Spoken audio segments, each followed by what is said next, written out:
Hello, wizards and muggles of BookTube. My name is Juan, I'm just one reader, and I am here with another chapter of my series, Rereading Harry Potter as an Adult. Today we will be discussing book 5 in the series, Harry Potter and the Order of the Phoenix. But before I get started, I wanted to say that I think it's rather shocking that almost every single person that reviews the series, when they have to choose their favorite and their least favorite book in the series, they almost always choose Order of the Phoenix as their least favorite book. And I'm not kidding, this book is not popular.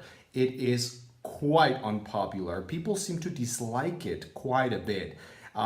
They attribute this to many different elements that this book has. The writing is very detailed, kind of slower paced in comparison to the previous 4 novels. Also, the characters are, particularly Harry, our protagonist, is a lot more angsty and depressive and angry all the time, and he is just suffering so much. And I do get that he can be annoying and kind of a brat sometimes. Also, people seem to think that this book is way too long, like something should have been edited out. And yeah, let's not kid ourselves. This book is really long. It is by far the longest book in the series. By far, by a considerable difference. This edition that I'm holding here is the Bloomsbury, that means the British adult edition. That's why it looks like very un-Harry Potter-ly.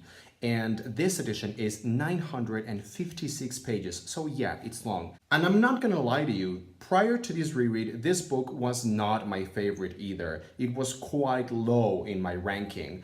However, this time around, I enjoyed it so very much that I could say that from the 5 books that I have reread so far, this could very well be my favorite, and here's why. The first thing that really surprised me during this reread was the use of language itself. J.K. Rowling writes so beautifully and elegantly and so well, particularly if you just think for a minute that this book is aimed to people that are 11, 12, 13 years old. If you compare this book to books that are written for that same age group or in the same genre, this one really shines for the stylistic and for the grammatical structure and the way that she writes dialogue and the way that she puts every word and every sentence together. I think is really cool and really masterful. Maybe if you are a native English speaker, you would not notice this, but if you are someone like me, someone who has acquired the English language as a second language, you would realize just how intricate and how beautiful the language is in this book. Not that the language had been bad in the first 4 novels, it was just far simpler and far more straightforward, but in here there were some passages that I read and I felt like I was watching Downton Abbey. It felt kind of elegant and posh, and like some of the characters at least spoke very regally and very elegantly. And I actually remember the first time I ever read this book when it came out. I was 12 years old. I was a 12-year-old Mexican kid who had just acquired the English language, and this was like the first big book that I ever wanted to read on my own. This was my first independent reading project, if you will, and I just found myself at a loss with this one. I thought the language was really difficult to get. I felt completely stupid. And of course, remember that this book is 956 pages long. It took me around 2 months to read this book. By the point I reached the ending, I barely remembered what had happened in the beginning. So yeah, it was quite a trying experience. It was quite hard. But this time around, of course, I am now 25 years old. I was able to read this book, this chunker, in 4 days. And actually, surprisingly enough, out of all the 5 Harry Potter books that I have reread so far, during this reread, this is the one that I have read the fastest. There's something about this book that I devoured. I think that has to do with 2 things that I think this book does really well. One of them is the character development And not just character, but also the setting development, the world expansion. We get to explore the wizarding world, and we get to see a lot more additions to this universe, and everything just feels so much more real and just so alive. And something that everyone loves about J.K. Rowling is her attention to detail. It's in the details that she makes this universe become fully alive and vibrant. The second thing that I think this book does really, really, really well is dialogue. This book has a lot of conversation scenes, whether it be between Harry, Ron, and Hermione, or the teachers, or the members of the Order of the Phoenix, or yeah, J.K. Rowling sometimes is guilty of some info dump or very heavy exposition scenes where she just throws a lot of information into the reader. Yeah, she is guilty of that. I don't find it like a particularly bad crime, but she is guilty of that crime. But even those info dumps, she just writes them in such a way that I found myself completely engrossed and immersed, and I could not stop reading. Also, because her characters feel so real and lifelike and developed, the dialogue and the conversations always felt so real and so natural and spontaneous. I really loved how we, as the reader, could tell who was talking and who was saying what without having her tell us. And that's because we know the characters now, because we have grown accustomed to the characters. We have developed a knack for knowing who is talking and who would speak like this. And it's incredible, because here is the first time in this reread that I get that feeling of, oh man, these characters really are so lifelike. Now let's talk a little bit about some characters that I saw under a different light, that I appreciated more, or that I just have different opinions on. First, the Weasley twins, Fred and George.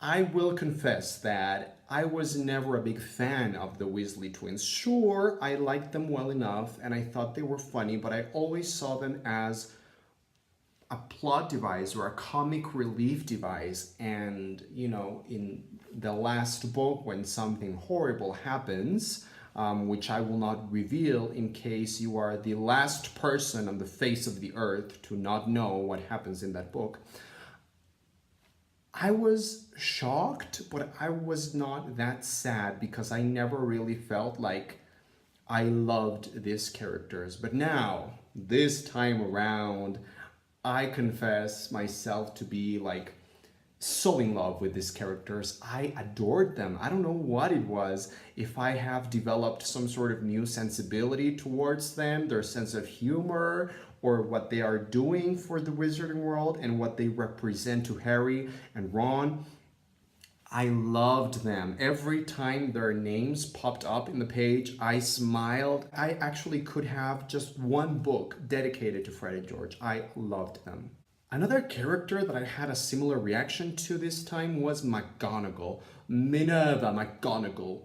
She was always a character that I liked, but I don't know, something happened this time that I literally was like on the edge of my seat every time McGonagall's name popped up in the page. I loved reading her as a teacher, as a character, as a member of the Order, as a personal nemesis for Umbridge. Her dialogue with Umbridge in particular is so funny. I swear it's one of my favorite parts of this entire chunk of a book. I loved Minerva McGonagall. She might be my favorite adult in this book, at least my favorite Hogwarts teacher in this particular novel. I enjoyed so much how J.K. Rowling really developed her as a character. There were a lot more layers added to her personality. She is the best. Now, a character that I actually enjoyed less was Luna Lovegood. I really remembered loving Luna Lovegood, and I remember like having fuzzy, warm feels for her, but this time around, I didn't love her as much as I was amused by her. I thought she was really quirky and cool in her own way and really funny because she made other characters such as Hermione say really funny lines. But Luna Lovegood herself was not as featured in this book as I remembered. And yeah, maybe I will grow to like her a little bit more in book 6 and 7, but in this one, she was just kind of meh. And of course, also the character of Harry. Harry is one of the main reasons why people don't like this book as much as they like the others, and that is because Harry in this book really is quite annoying. He is really depressed, he's angry all the time, he is feeling a lot of things that are not even his in the first place, and he doesn't know what to do with himself. He has a really bad time in this book, and as a reader, you really experience that. And everything that Voldemort feels, that Harry feels, you feel. Everything sort of creeps under your skin. If you ask me, I really loved that experience. I loved Harry's character in this book because he was real. He felt real. I much more prefer this type of Harry than the Harry that we saw in books 1, 2, or 3, because this one is someone I can relate to. J.K. Rowling really nailed teenage boy psychology. I know because I was a teenage boy not so long ago, and I can totally relate to what he's going through, all the feeling, everything that's happening to him. I think she nailed it. I think this character in this particular book is just wonderfully made, wonderfully done. And I loved that in this book we had so much access to Harry's thoughts, his memories, his inner musings, his inner dialogue. We really get to explore his psyche, and I really felt like I was hand in hand with him. He is really a very conflicted character in this book. There is this ongoing battle inside of him between love and hatred and aggression and depression, and it's like there's this mess of things going inside of him, and he doesn't know what part is actually his and which part is not himself. I loved that experience, but I do get that for some people that is just too much. So to wrap things up, what is my personal conclusion this time around of Harry Potter and the Order of the Phoenix? I loved it. I probably loved it, appreciated it, and enjoyed it a little bit more than the first 4. And this is really hard for me to say because book 4, Goblet of Fire, has been my favorite book in the series for my entire life, basically. But I have to confess that there is something that I found incredibly valuable in this 5th book. The character development, the world development. I know that the book is really very long, but it felt completely natural to me. It felt like this is the way that it should have been. I love the pacing of the novel. I don't think it's slow paced at all. I think it has its own unique pace, but it just felt like, I mean, as equally well paced as all the other Harry Potter books. I loved the climax, the ending, the scenes where everything is explained at the end, the lost prophecy and everything. I loved it. There's really nothing bad or nothing negative that I want to critique right now. I'm really eager to continue on with Half-Blood Prince and the Deathly Hallows, and I am looking forward to sharing my thoughts with you. I know my opinion of this book is quite unpopular, but I would love to hear what you have to say. Please leave your comments down below.